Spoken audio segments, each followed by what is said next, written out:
I learned so much. Did you? Don, did you think of possible conversion to his religion? Just shut up.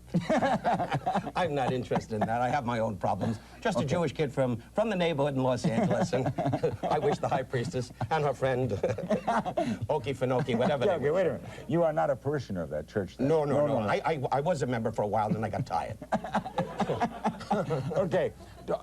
Last night at the White House was a state dinner, and you covered it for us. Can you first explain, and by the way, we're going to show some of this on the monitor. Oh, really? Oh, yeah. Oh, I'll drop my pants and fire a flare. Wonderful. Okay. Tell us the circumstances under which you attended. I wasn't covering it for you, Larry. I was invited by the President and Mrs. Bush. Your now, name wait a never minute. came up. It wasn't covering the White House dinner for you. First of all, the wife and I came in. All the Marines were there saluting all over the place. They figured if there's another war, I'll be in charge. And all the Marines were there, and I got out of the car, and the guy opened the car, and I almost fell on my, you know what, opening the car limo because I sat in the front, and he wasn't used to handling opening the front door. Why did you sit in the front? Because I don't like to mix with people. And the wife was back there, and the jewelry was burning my face. So anyway, so I walked in, and... The Marine opens the door. That's the Marine a big opens deal. the door. You know, sir? Car door's open, like I'm blind. I know it's open, you know, and you salute him. I was saluting everybody, you know. And all the Secret Service had these little Mickey Mouse things in there going, Rickles is coming in, cover the hall, cover the back, cover the back. Watch the president, he could make trouble. Anyway, and George Bush was standing with Mohammed Ben Ali. And, the president of Tunisia. Yeah, and 2 camels. And, no, that's a joke. Tunisia, I love your country. You're laughing. You're going to read about me later in an alley. Anyway, so, no, it was wonderful. So you walked in? Walk in, right. And the first thing we come down the big hall, and there's a picture of one of the wives of one of the presidents in 1806. Oh, God, it was a shame. She brought out a little, her head tilted, and I said, cover that picture. It looked like she ran into a cab. Anyway. An ugly first lady. Oh, bad. Oh, one of the presidents must have backed his chair on her face. Anyway, I said to the Secret Service, cover the picture, and like real dummies they are, I went, we'll cover it up. Anyway. They announced you coming into the room, don't they do that? Yeah. There's a guy, a Marine on the way, Mr. and Mrs. Don and Barbara Rickles. And my wife walked in, and, you know, she's wonderful. She walked right in and said, this is exciting. I said, we didn't meet anybody yet. Put yourself together. She was excited just talking to soldiers. You sat with Barbara Bush. These table placements are not scantily given out. No, not scantily. Yeah, and it was big heavyweights there. Joe Morgan, my friend. Hall of Fame baseball player. Yeah, he was sitting at one table going, I'm under it! I'm under it!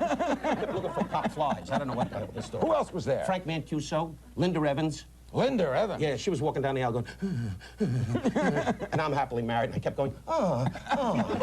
Anyway, she was beautiful, and Frank Mancuso and Steve Ross, these are all executives. Steve Ross is head of but he don't know. Time Warner. He has no idea. He just sits in a limo going, are we there yet?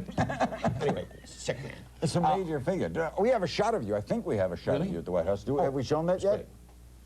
No, they don't. Hold on, there's the state dinner. There's the president talking. And there you see, there's Don. What are you hitting by? I'm right next to him taking his wallet. He has no idea. He has one of those wallets with Chester Morris in it. Huh? The centerpiece is blocking you. Well, that has the microphone covering the guy from Tunisia. He's in to move. But I was sitting there, and Barbara Bush was right next to me, and she kept saying, pass the butter. I said, not now, Barbara, I'm with the president. Leave me alone. The woman kept bugging me about the butter. You know, the whole night. Well, now, this is your chance to be a little bit of a reporter. Oh, it was fantastic. Okay. I was sitting with the heavyweight people, General this, General that. There was no Lou Schwartz, Al Katz, a butcher. There was nobody. Everybody was a general, secretary of the How Interior. was the food? Food was cute. Lamb chops and Alfredo was my waiter. Alfredo? Yeah, Spanish guy kept saying, would you like one with lamb chops? Because he got the gravy right on the tops. I didn't say much, you know what I mean? I took the napkin and put it around his mouth. And then we had this black fella sat behind me saying, sir, you having a nice evening? And I kept smiling at Lincoln's picture. Lincoln was about a foot away going, I got you the job. Anyway, so it was nice. And Mrs. Bush kept saying the butter. That's all she cared about. And she had her wine. She was darling. She was so sweet. She said, George and I are so happy to have you. And I thought I was part of the family, you know. And then make you feel home. I went, hi, George. And he went, who is that kid? You know. She also asked you, did she not, to be kind to her tonight? Yeah, she said, you never say anything about me. She said, the world loves me. And they do. And I do, too. She said, say anything you want about the president. And there's not much to say, you know. So, what am I going to say? You know, take a nap when you talk. You know. Him and Reagan used to sit in a war room together going, what do you think? Should we declare war? both, you know, quiet guys. No, he's a lot of fun. So He's a you nice were guy. impressed by it? Very much It's a so. great honor to go to. Oh, yeah, the dinner was great. You were thrilled? A lot of wine, you know, wine bottles, chopping it down, left, right, boom, every place, you know. And these people kept coming up and saying, I'm Al Johnson, I'm with the Secret Service, and I gave them a cookie, and they went away. Real annoying guys. Kept telling me their titles. Now, what was it like when you went back to your hotel? The wife, it was a great thrill, isn't it? Oh, yeah, she kept saying to me, darling, you're the biggest, you're the greatest. Oh, we're in the White House. You came from Jackson Heights, Long Island. I came from Philly. The two of us, finally, we made the White House. And I said, oh, darling, and we made love and everything else. did? Oh, yeah, we do that. Yeah, once in a while. all Yeah, right. oh, yeah. Like the princess, you know. Anyway, I make a move once in a while. Wait, we don't use any candles or anything. We just go right at it. Yeah. And then, what happened this morning? What happened this morning? I took a shower. No, the wife. Oh! I misunderstood. Yeah. And the wife, you usually take a shower. Don't you take a shower? Yes, I do. Oh, Okay. So, why are you perspiring? This is this little half-hour Mickey Mouse show that nobody watches. You're soaking wet. Nobody The world watches. is watching. Well, after what went on first, what do you think, you're going to have a packed house? Look at these students. They're all sitting there going, what a night, what a night. We got seats and they got little buttons to know who they are. But anyway, so the wife got up the next morning and she said, oh, take a break, sure, because with your money, you need every little shot Want you to can take a break? Just say we'll be right back. Okay, we'll be right back. He won't be, but I'll be here. I love you, Don. Well, you can talk to Don Rickles. We'll take actual calls. You can speak to him. I don't want to talk to anybody. Fed up. Really get on my nerves, Larry.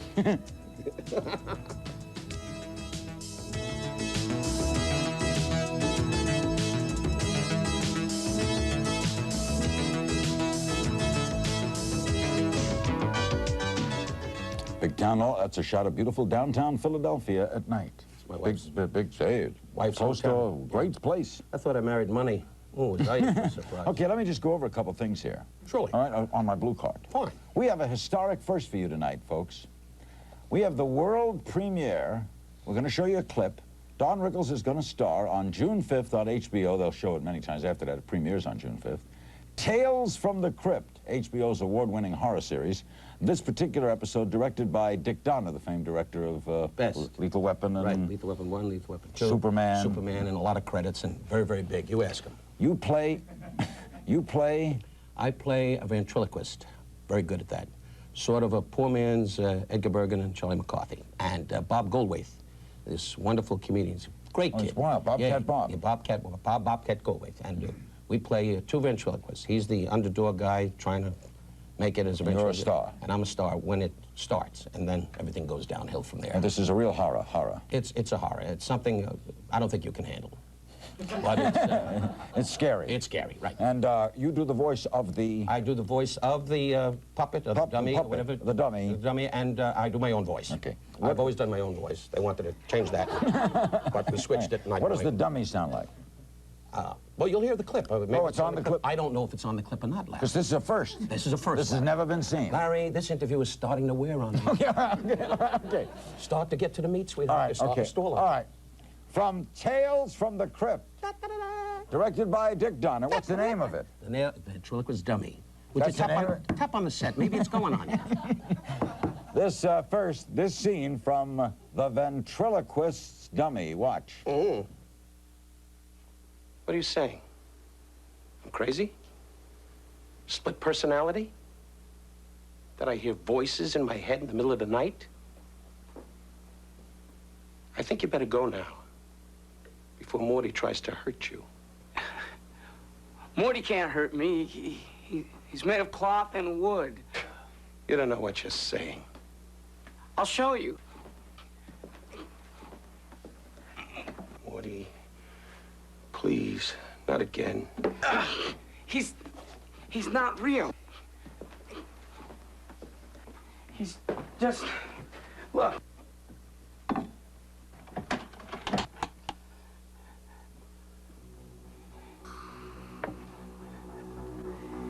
He isn't real. He's constructed of wood and cloth. He has no mind. No soul. And no head.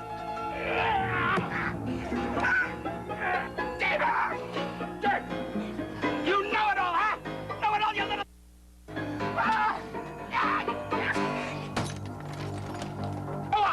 Go on. You missed something. Take a look. Go ahead.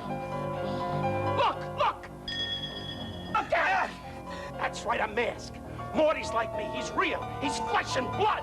In fact, Morty is my brother. Oh, that's it. I want to thank the Academy and my family and my dear brother Lou, who without him I couldn't have accomplished that. You like doing that? I loved it, Yeah? especially with a guy like Dick Donner. He's such a, I've worked with many directors, and I haven't done film in a long, long time. But working with this man was like a treat for me. He made me feel so at ease, and it's something different. And I think those of you that have HBO, I hope you take a look, because I tell you the truth, I never saw this before, and I got chills. I was marvelous. Couldn't believe how good I was. But Dick Donner, I owe it to. He's some kind of actor. I want to run down a couple of things here that it says here on the blue card. Yeah. Andrew Dice Clay says, and others that love that ilk, that they were greatly influenced by you, and they hold you in great esteem. How do you feel when you hear that, Mr. Rickles? Well, I feel flattered. You know, I know this. In fact, this month's Vanity Fair Really? praises you, yes. I didn't know that. But I think that's great when young people think I'm pretty good. Does it make I know. you feel old? Huh? Does it make you feel like a... No, I start to get out of the limousine backwards. But I don't feel old. feel But like once in a while I look at the neck and I start to go, and then a couple of Mexicans in my neighborhood going, time to go to work. Anyway, so I really, funny stuff, huh? It's a shame I'm talking to nobody. But I must say that I feel very flattered when young people say those things about me. And I know Dice Clay is controversial, but I got news, you know. He does his thing, and if he packs a place, more power to him.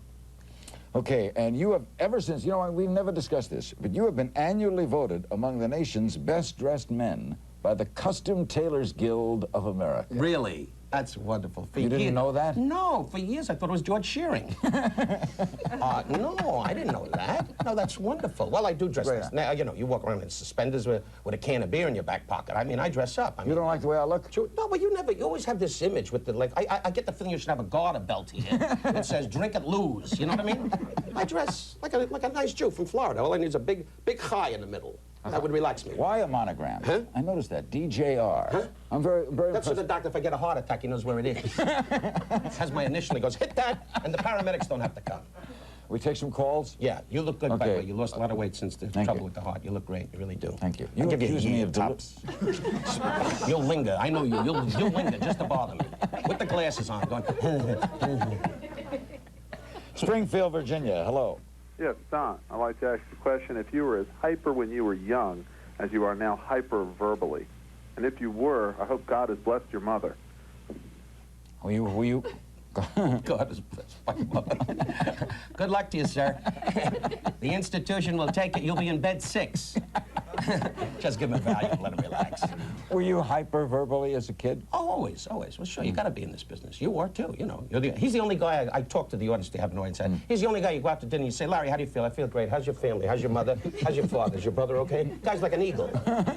You put seeds in your hand and he goes, We're all hyper. That's what you have to do in this business. You can't come on low-key. If I just dozed off with your beautiful set, who's going to watch? Except the princess and the goddess and the other couple that left. You know, you keep referring to them. I think you're interested in that church.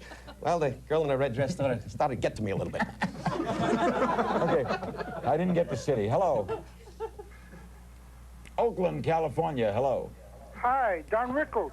That's correct. Correct. Hey, listen, I want to know which star or entertainer has been most insulted by your, the way you act or insult or roast or whatever you do. Lou Katz, you ever hear of him? Marvelous star. He's in the Jewish theater. He played the part of Ruby. And you killed him. And I knocked him right on his, you know what? Let's discuss some other people. Frank Sinatra, is he still a major figure in the business? Frank is my life.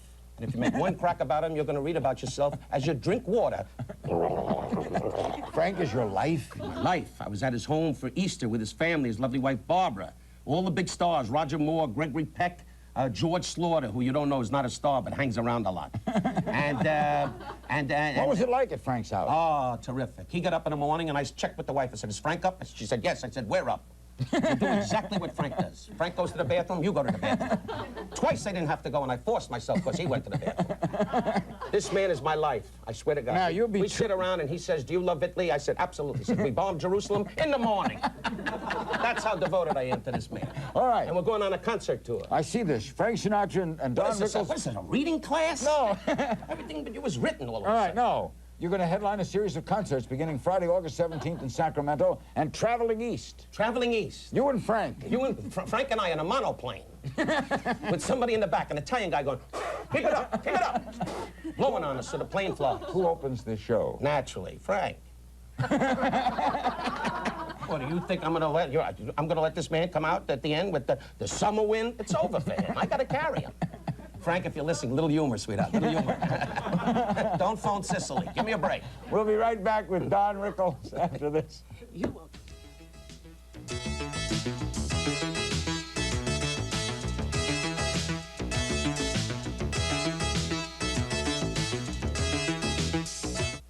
Shot of the Los Angeles Coliseum. Los Angeles, the home of our guest, Don Rickles. It's an honor to have you here in Washington. The entire city feels blessed by your just being part of it. I feel that. Two cops said, "Pull over, we're blessing you." The audience, by the way, they did applaud your scene. They were nervous about applauding the scene. I see. Your scene. I remember their faces. They will pay for that. Don will perform at the Golden Nugget in Las Vegas May 31st through June 4th. May 30th. May 30th. May 30th through June 4th. Try And we'll to be at... read it right. We'll be at... I don't like reading. I'm just reading because I never read with you. Well, try to read. Make out when you hear the bell, go to history. And we'll be at Bally's Grand in Atlantic City in late July. Okay. Have you seen the Taj Mahal?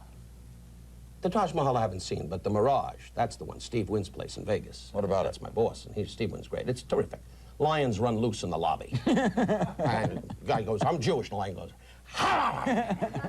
And Siegfried and Roy go, "Down, tiger, down, you dumb tiger." Tigers running all over the place. Siegfried and Roy, they... Oh, they're great. They make elephants disappear. One night they didn't disappear. There was no show. They disappeared right on the stage. Levittown, Long Island, New York. Hello. Hi, good evening, Don. Good evening. I just wanted to find out, I know you have a great relationship with Bob Newhart. Since his show is ending this season, I wondered if you and him had anything planned for the future, because I think the two of you would work great together in a sitcom. How about a sitcom together? Well, that's a great idea, but unfortunately, Bob is usually in the vault counting his money and has no time for me to be on a sitcom together. Bob's going to have another series by himself, and he does great. He reads the phone book, as he says, and the world loves him. And he does. You know, he's mid-America. Explain that? Well, he's like Wonder Bread. You know what I mean? He's like, no butter, just plain white bread. Nobody knows if he's Irish, Italian, Jewish, black, purple, nothing. Just shows up and they all go, "Isn't he clever, Rose?" Guy does nothing. He's making millions of dollars. How do you explain this? Is this a phenomenon to someone as talented as yourself? That what?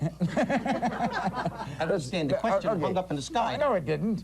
When someone is multi-talented as you are, a scream, a laugh, people falling down, Yes. And then you see someone like Newhart, sort of laid back, casual, quiet, you know him personally. Yes. You know that Yes. he really is that way. Yes. And he is a multi-genius star. Yes, How do you yes. explain that? Does it confound you, anger you? Did you get your teeth cleaned? Your teeth are dirty. Anyway. No, I don't. No, that doesn't bother me. You know, Bob, once in a while, you know, when we go on trips and once in a while, if he doesn't feel good, I say, "Try to reach the medicine." And I have no jealousy. No jealousy. No, I just get steamed that he's that successible. Manhattan Beach, California. Hello. One day. Hey, Don, how's it going? Pretty good, Eddie. Pretty good, baby. Pretty good. I got a couple questions for you. Make it about 7. Go, baby. It's your night. How do you stay so with it, so sharp, so up with the comic edge? Hey, sweetheart, you know what I mean? Working the docks. I worked the docks in 1962, and in 1968 I was a freight loader. And that gave me all the experience. And that's why I want to say, let's get together soon, huh? You give me a call. Have you got any advice for Jim and Tammy? Jim and Tammy, yeah, hey, they got a couple of bad breaks. That's all it was. That's the way you look at it? Yeah, a couple of bad breaks. Bad breaks? The organ was too loud. The guy blew it, that's all. Hey, give him a break. I got nothing against Tammy. And the guy, he's in prison now, sitting there going, "Hey, pump that organ, pump that organ. Maybe I'll get bail. Who knows? What do I care, Tammy? I got my own troubles. I don't know." You don't care about what happened to them? Oh, I don't care. I really don't care. You don't care? No! You Jewish annoying person. I don't care. How about the Trump divorce? Do you care? Trump, I don't care. I don't care. Let the hotel fold with him in it, I don't care. Why, does he get up in the morning and worry about you and I? No. Does Donald Trump get up in the morning and say, gee, I wonder if Rickles is okay? Hello. Find out if Don Rickles is okay. Where are you going to be, Donald? At the golden safe. Counting and giving Ivana her end. 70 billion 9, 80 billion 8. And she's going to sit in the corner doing, Boryovka, Nyoshka, Boryovka. I don't know, is she a Russian, bro? What is she, Russian, French, what? What is she? Check. Check. Oh, good. I check you and I jump you. Okay, so she's checked. I'll let her go to Prague and buy the city. You're out of control. Of course. We'll be back with Don Rickles. Well, maybe. After this. After this. Work on your speech.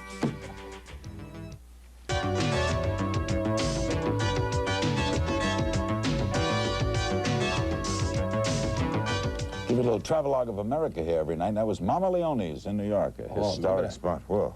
Swiss cheese, big piece of Swiss cheese. I used to work there when I worked at Copacabana. I used to go in there. Oh, a lot of years ago. And you started here, right? I mean, you get your big start right here in right by the Ambassador Hotel. 14th Street is a big prostitution area now. Oh, hey, I was charging the girls then. Rough days. No, I worked right by the Ambassador Hotel. I worked at a place called the Wayne Room. The Wayne Room? Yeah, then I went to a place called the Blue Mirror. Then I went to a place called the Casino Royal. That was now, tonight we dined at Duke Zebert's. We dined, we yes. dined. Duke Zebert's a wonderful man. Yeah, did you have... He's a wonderful... When he came over to the table and spit up the spinach on me. Did memories go through you of your days here as you drove through the city? Do you have a magic act? I get the feeling a bird's going to come out of your fly and just... Never mind. You have no tenderness. No, I love this city. It was, you know, everything's relative. In those days, it was tough. Used to do about 5 shows a night. And we worked in the Wayne Room, and they had a strip teaser. You know, she used to come out in those days, you know, when they just showed like nothing. You know, guys, the sailors, you know, had the hats moving. Anyway, and a lot of hats moving. Oh, geez. And it was wild in those days. And I used to come out in continuous entertainment. Tony Santoro, a comedian from Philadelphia, very successful. Myself and a guy called Sonny Mars, who passed away, rest his soul. And a lot of guys. And we used to just keep entertaining. And the strippers would go, boom, boom, boom. And we used to come out and fill in with jokes. And in those days, I was single, always looking for a girl. And I always found a waitress with the teeth always spread apart, and then she whistled a lot. You know what I mean? I always felt for one of those waitresses that said, you're a wonderful person. And they used to hiss, and the napkin used to go in the air. Doesn't make much sense to you, but when you're lonely, that was a lot of fun. This is your memory of Washington? Washington, yes. Toronto? And I stayed in the Parker Hotel. Okay. We heard the guy in the next room. All right. Sorry I asked. Okay. Toronto, Canada. Hello. Hello, Larry. Hi. Hi, I love you and I love your hair. But my question to Mr. Rickles is, does he think men without hair are more attractive than men with hair? Is she asking me or you? Mr. Rickles? You. I think men without hair and hair with hair are men without hair. And hair is basically attractive. Because that's hair. What's that all about? Bless your heart. Broad needs a Valium. Cocoa Beach, Florida. Hello. Hello, Don. This is Ron Arbetter from Cocoa Beach. Ron Arbetter. Ron Arbetter. Hey, guys. Gang. Hey, Ron Arbetter. Hey, Ron. You hear it, Ron. You love.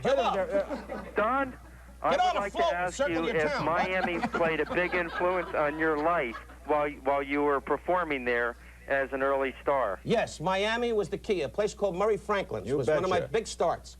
And Walter Winchell used to watch me in those days. Mr. Miss America, watch this kid insults everybody. That's right. So Miami was big. I started out to go to Cuba. I landed in Miami Beach. What a town, guy? Great. Good. You got an album? I landed down to Cuba. And now they're all down there going, open the gate. I belong in America. I am a great waiter. Open the gate. 40 million of them are hanging around going, I don't belong in Cuba. Okay, all right, you're out of Okay. One more call. Hello. Raleigh, go ahead, quickly. Yes, quickly. Larry, a couple of years ago, I heard you tell a story about Don Rickles and Frank Sinatra happened to be in the same restaurant. And great Don Rickles moves of all time, but we can't repeat it. It wouldn't work if we repeated it on this show. But it did. Mr. Rickles has an unusual sense of humor that he will use at all times. Correct. Right? In other words, you never lay back, are you? No, of course, on this show, I had to lay back a little bit because, you know what I mean, your glasses fog up and you go to pieces, so I didn't want that to happen. Okay, this is a hard transition to make, but we're going to break here in a minute, and I know you knew Sammy Davis for years. Yes. I would like to say, if I have a moment, I'd just like to say to his family, and I hope they conveyed this message to Altavis and the family, my wife and I and my family, deepest sympathy. I knew Sammy very well, and he was a marvelous artist. And he will be missed, but I'm sure God will protect him. Was he the best all around? You know, you got to say it. I mean, Bob Hope, they've all said the same remark. Jolson is the only other. Yeah, I mean, Sammy, what couldn't he do? I mean, if you said go out and do jokes, he would be funny, impressions. We all know that. He was about one of the greats. There'll never be another guy that can compete with him. And that Sinatra friendship, really. Oh, well, Frank is loyal to most people that he loves, and it's certainly a big loss for Frank and for all of us. Thank you, Don. Thank you, Larry, and God bless you.